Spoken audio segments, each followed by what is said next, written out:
Hi, my name's Nicole from Nicole Winkler Jewellery, and today we're going to be talking about the best colour gems to use for engagement rings. Now, colour gems come in all sorts of beautiful colours. There's all sorts of wonderful gems out there, a lot of them you may not have heard of before, but there are only some that I would really recommend to be worn on an everyday basis, which will need to happen for an engagement ring. Gems are graded on something that's called the Mohs scale. So 10 is a diamond and 1 is chalk. So really I wouldn't recommend setting anything in an engagement ring that's any lower than an 8 on the Mohs scale. Now there are some that are kind of in an intermediate bracket, and I know that some of my clients I can say, yep, that's fine, let's make you say a tourmaline engagement ring. But with the tourmalines, they're a little bit softer.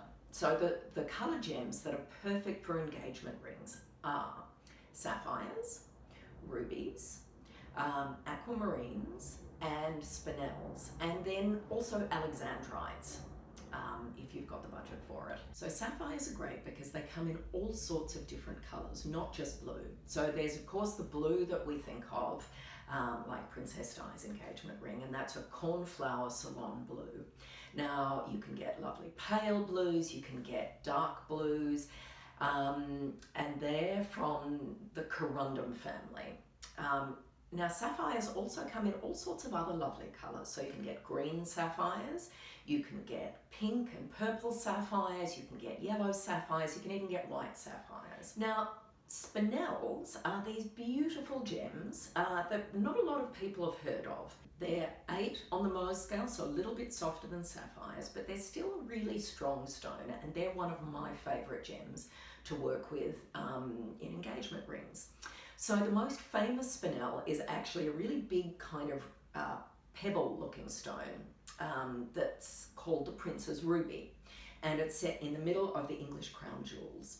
Spinels, they come in beautiful intense reds like rubies, but you can also get all sorts of interesting colours like a beautiful pink cherry red, you can get a hot pink, you can even get this bright neon pink, and they're called Jedi spinels, and they're really interesting stones. You can get blues, you can get lavenders, and spinels are very rarely heat treated, so they come in all sorts of interesting kind of shoulder colours. So all of the stones on this line here are sapphires. We've got a Ceylon sapphire, an Australian blue-green party sapphire, hot pink sapphire, this is a Montana type, and a purple one. All of these are spinels. They're beautiful, soft pink lavender. This is a lovely kind of chocolate toned one. This is a steel spinel, and there we've got this kind of beautiful lavender purple. Rubies are a beautiful alternative for engagement rings. You can get beautiful strong pink red tones to them, but rubies also come in a lovely kind of pinky red. If it's a real pink, then it's a pink sapphire. They're in the same family, they're in the corundum family. Then you have aquamarines, and they're a nice strong stone. And then you've got alexandrites, which are a very rare gemstone, and they're a natural colour change stone. So they're really beautiful, unique stones. They go from often a tealy blue-green through to a purple red. And they're very hard, lovely, very expensive, but fabulous. Now then we move into coloured gems that I would say they're okay as long as you're really aware that you need to be careful with them. Now morganite engagement rings are very, very popular at the moment. I love them. They're beautiful, pink, soft, peachy pink, or a true pink, a rose pink. Morganites are a little bit softer, so if you're going to have a morganite engagement ring, what I'd recommend is you always take it off if you're doing work with your hands, and I'd say that for any coloured gem, but especially with morganites. Tourmalines, they come in just about every colour of the rainbow. You get these wonderful blue greens, pink cherry reds, kind of browns, forest tones, greens. They're wonderful. Little bit softer, a little bit more careful with those, but still fine. Then you've got precious garnets, and there are beautiful stones that are on the market now. You've got Mahenge garnets, you've got Tsavorite garnets, which are this kind of real emerald green. Absolutely fabulous. So garnets are actually a really great alternative. Then you've got imperial topaz, so a precious topaz. They're pretty good, they're nice and hard. Now you may have noticed that I didn't say emeralds were appropriate for engagement rings. So emeralds are quite hard, but they're also really brittle. So if you manage to knock your ring accidentally, which all of us manage to do at some point, it's quite possible an emerald will actually cleave, will break, and you lose a bit of it. So if you know you're going to be really careful with an emerald, then by all means, but I'd probably set it in quite a protected setting, maybe with a diamond halo around it, with a bezel, something that's going to protect the edges. Then there are the stones, the coloured gems that I would categorically say do not make an engagement ring out of, and those are pearls, opals, tanzanites, and coral. So all of them are quite soft. Anything that's organic, like a coral or a pearl, will actually wear away over time, so it'll dull down. Pearls, if you have a pearl ring, it's a dress ring. You only wear it out when you're going out. You try not to wash your hands when you've got it on. If you had that as an engagement ring, it will just get scratched to pieces. The luster will dull over time, and your beautiful ring that symbolizes your commitment to each other and eternal love will just end up looking worn out, and you'll need to replace the pearl. Opals are very fickle stones, so they've got a really high water content in them. So if they are subjected to a high heat or too much water or too dry, then they can crack, they can lose their colour, and they also scratch quite easily. Coral, precious coral, again, you want that to be a dress ring. It's like a pearl, it can get damaged really easily. And then tanzanites are a beautiful gemstone, really lovely, but they're quite low on the Mohs scale, so I think they're a 6, 6.5, which will mean that if you wear that in a ring and you're wearing it every day, it will get just scratched quite a lot over time. So dress rings, earrings, pendants, perfect, not for engagement rings. Now, a lot of people are concerned about the ethics of coloured gems these days, which I think is really important to think about. So again, there are some things that are absolute no-nos if you want to have a really ethical stone. I would steer clear of any gem that's come out of Myanmar.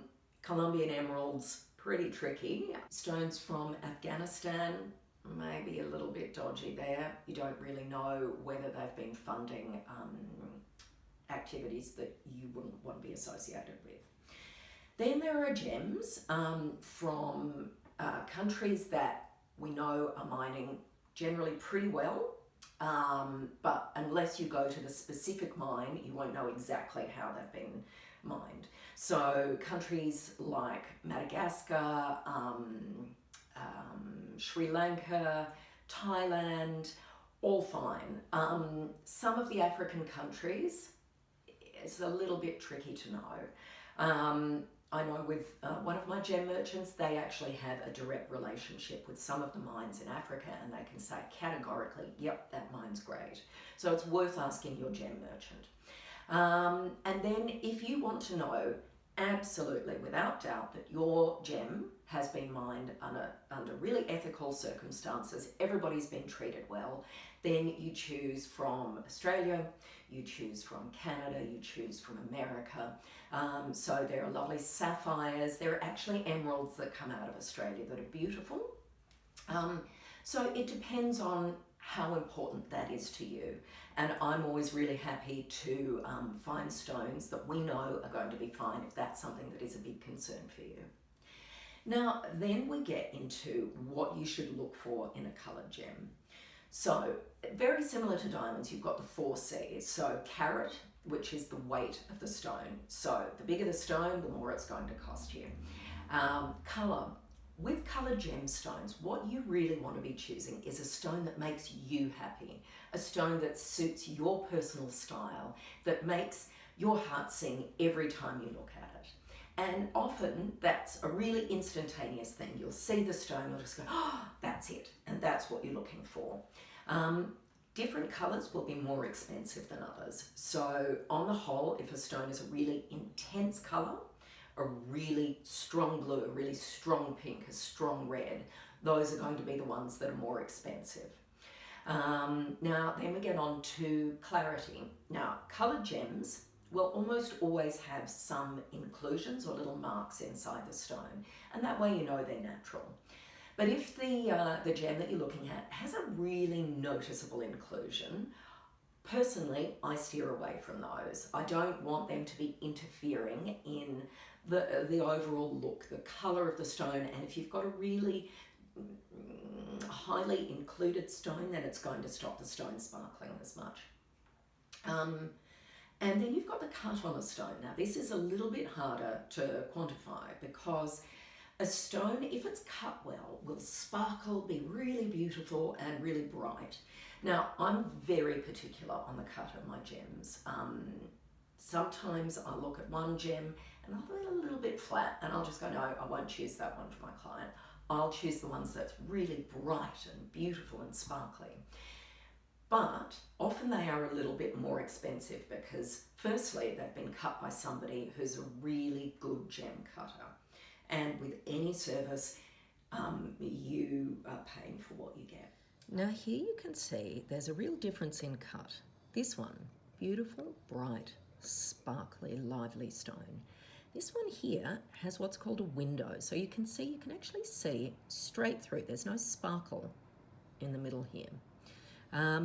So the actual rough material is really pretty, but I would recut this stone so that you've got that same sparkle in the middle and the light doesn't drop out there.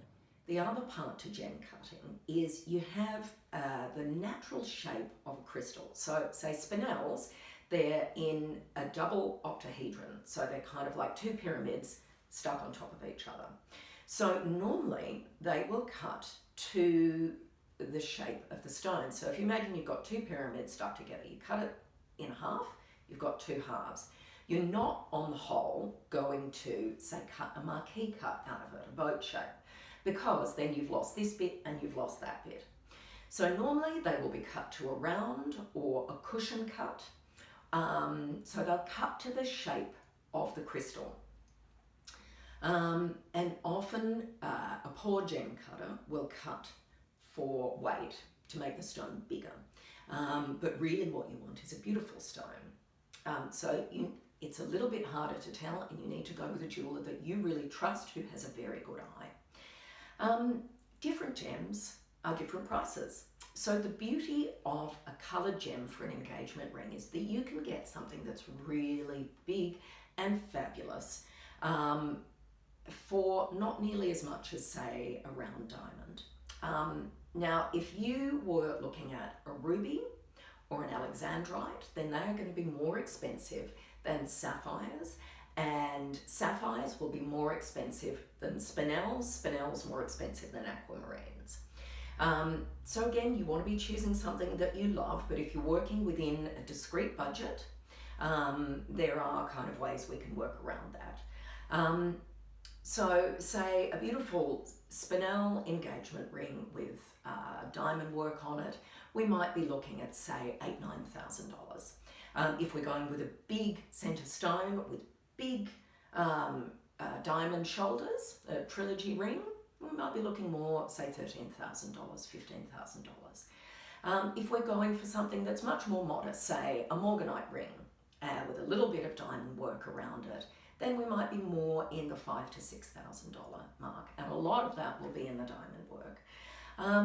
Each of my pieces I design once I have the centre stone, the hero stone. I don't start designing until I know what we're building our ring around.